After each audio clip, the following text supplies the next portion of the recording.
Health and fitness requires more than just the physical work. It starts with the work you put in to grow your mind. Welcome to the Mind Gains podcast, where we discuss what it takes mentally to see results physically. I'm your host, Jess. Let's get started.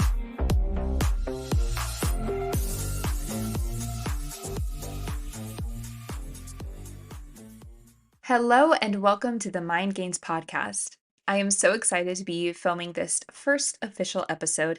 I know the last episode was technically the first one, but that was just an introduction. So I'm really excited to be getting into the actual health and fitness topics and mindset shifts to hopefully help you progress in this journey. Because that's really my goal with this episode and every episode moving forward is to be able to provide some knowledge, some value, and leave you with some key takeaways and things that you can implement right away to take steps forward. Honestly, I feel like that's a huge reason why people give up on health and fitness is because when we start with a new workout plan and a new diet, we go at it pretty blind. We don't really know what we're doing, why we're doing it, or how to do it. And that can leave us at a pretty big standstill for results because we haven't learned yet how to transition all of this into a sustainable lifestyle.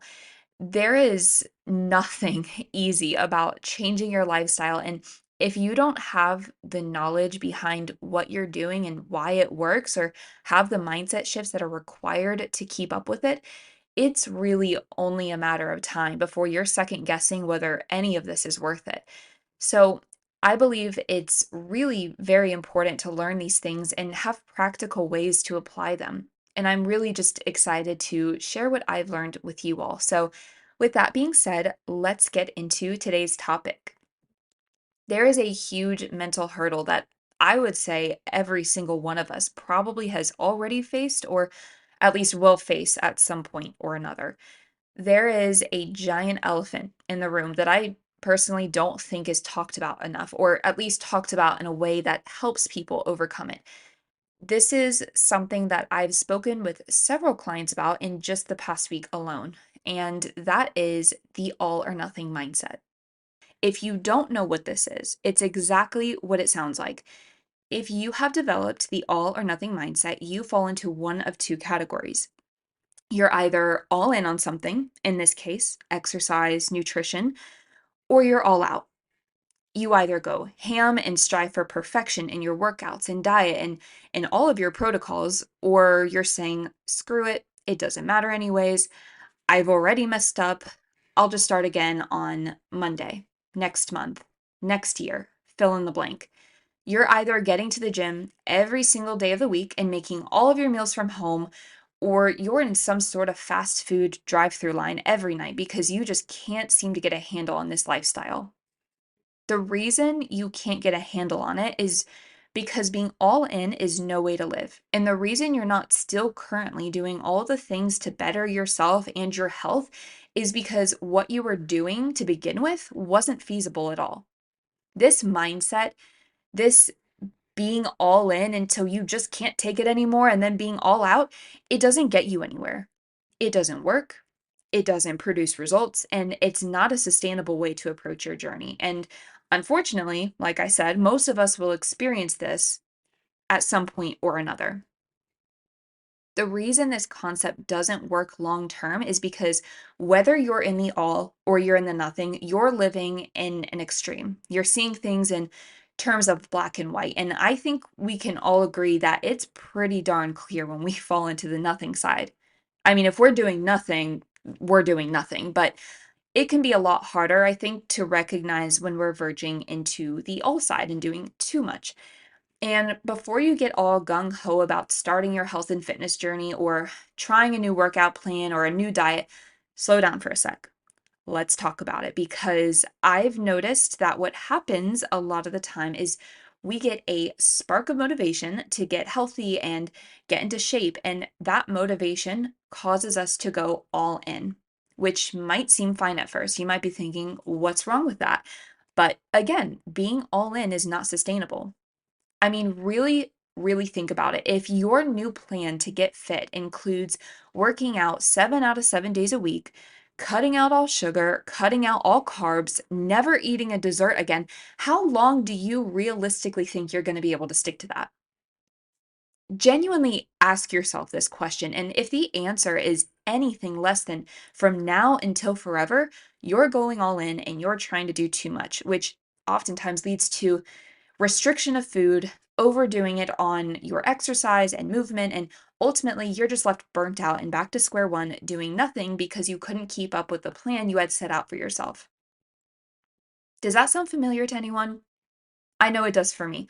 I lived my life, I would say, 90% in the nothing side for years and years. And when I would get a spark of motivation and I would try to change my lifestyle, I thought I had to be perfect every single day to see progress, which, spoiler alert, guys, isn't even possible. That was my type A Enneagram 1 perfectionist side coming out. And in doing that, I wasted so many years going back and forth between these two sides of the spectrum and obviously stayed very stagnant the entire time. I really truly believe that my experience with this is very similar to most people out there. I think, most people have already experienced this.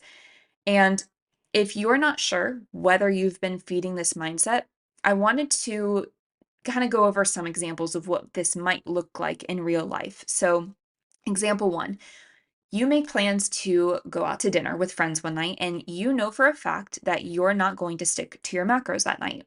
You don't plan on making the decision to choose maybe a better option for dinner instead of what might sound good to you in that moment. Maybe this is like your favorite restaurant and you want to treat yourself, which is totally fine.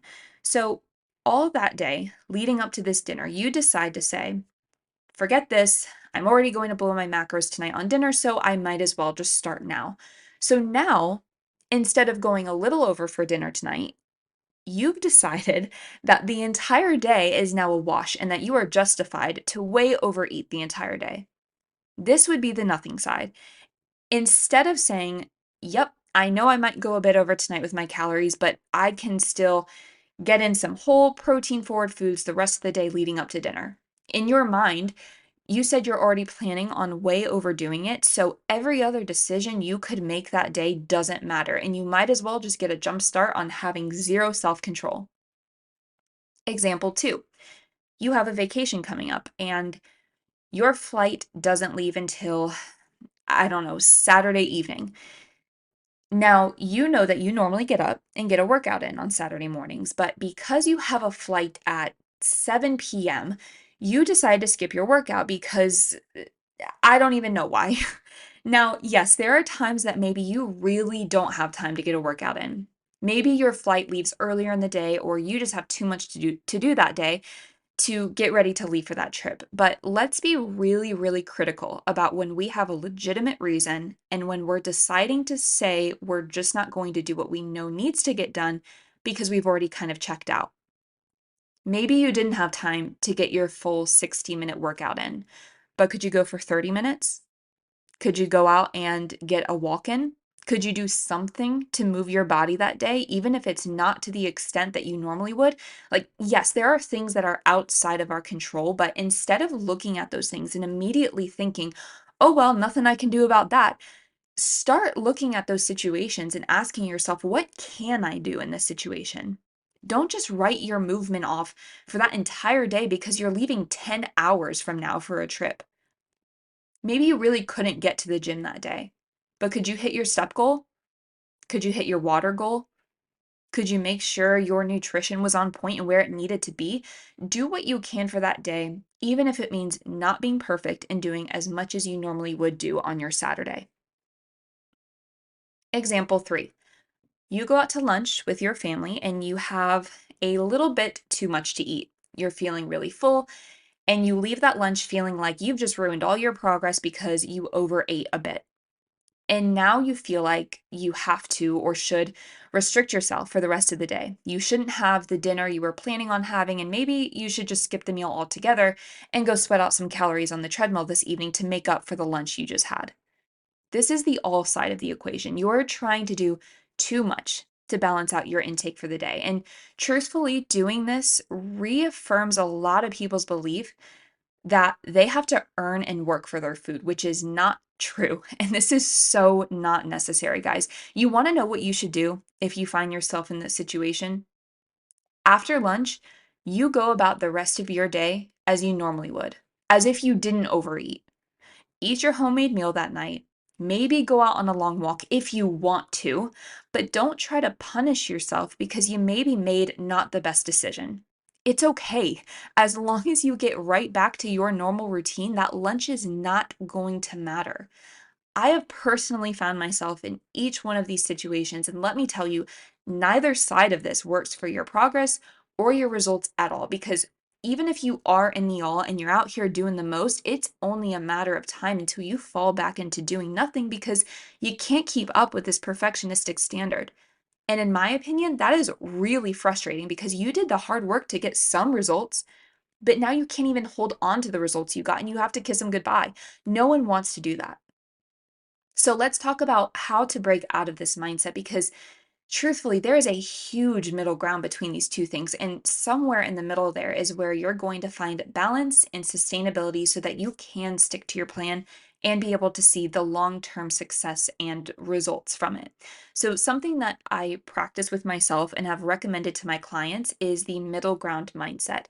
And what this looks like is determining what the halfway point is between the all and the nothing and falling somewhere around that point. So, if you are currently not working out at all and you're looking to start getting into the gym and getting into shape, and your first thought is that you need to be in there every single day because you really want to hit this thing hard and get results as fast as possible, no, don't even start that. Instead of trying to go in all psycho crazy, find the middle point between getting to the gym 0 days a week and getting to the gym every day of the week. That would be about 3 to 4 days a week of getting to the gym. Doesn't getting a workout in 3 or 4 days of week sound a lot more doable and sustainable when you've been doing nothing for the past 5, 10, 20 years than going every single day does? Let's think about this in regards to nutrition, because I feel like this is the big one. This is where people really, really struggle. So, if you, again, have been doing nothing with your nutrition, you've never paid attention to it, you're always just grabbing the quickest, easiest option, and you're getting Uber Eats delivered to your house every night and ordering whatever sounds best to you in that moment, do you think it's realistic to ask yourself to go from that to only eating whole foods that you have cooked from home and tracking all of your macros and hitting your targets to a T every single day for the rest of your life? No, not at all. And what's crazy is that people do expect this of themselves. It's just setting yourself up for failure when you approach health and fitness this way, which is, again, why I believe most people will never stick to it. But guys, there is a better way. Instead of expecting yourself to be the most disciplined human being ever and doing everything right when you're just starting out, ask yourself to eat home 3 nights a week or 4 nights a week.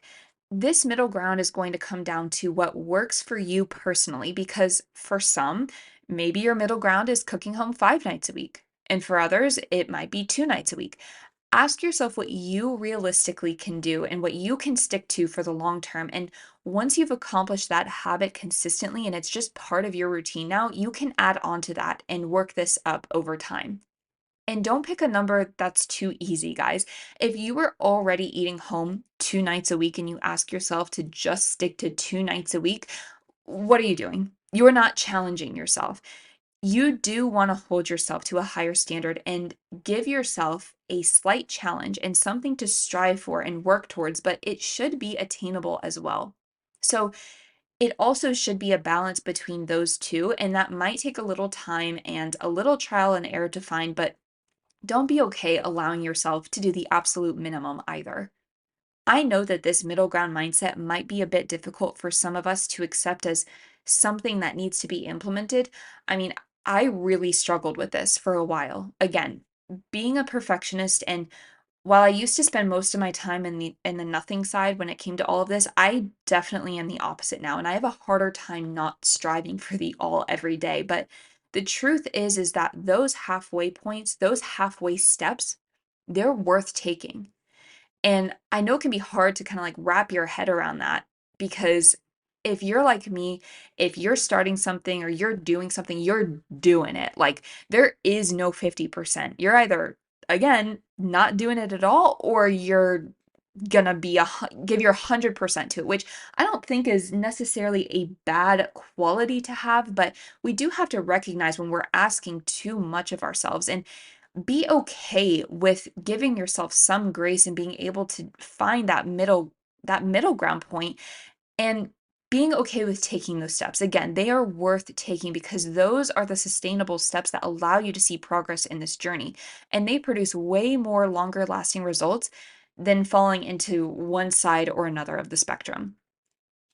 So don't allow yourself to yo yo back and forth between these two extremes. As soon as you have a thought that enters your brain that supports either the all or the nothing, you have to take captive of that. You have to work on recognizing that and combating that thought with truth that you don't have to live in extremes and that you're working on finding a balance that works for you in your life. So I really, really hope this helps, guys. The only thing I have left to say is practice this. Practice holding yourself to a higher standard, but not expecting perfection of yourself.